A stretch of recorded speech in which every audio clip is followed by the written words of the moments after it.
You ask Tiger to solve. This deals with linear equations with one unknown.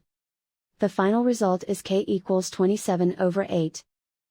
Let's solve it step by step. Group all constants on the right side of the equation.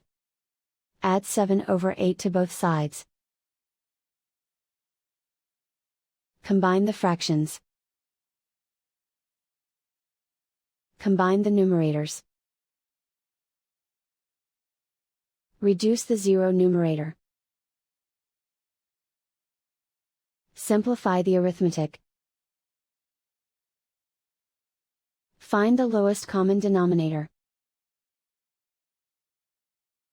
Multiply the denominators. Multiply the numerators. Combine the fractions. Combine the numerators. And so the final result is k equals 27/8.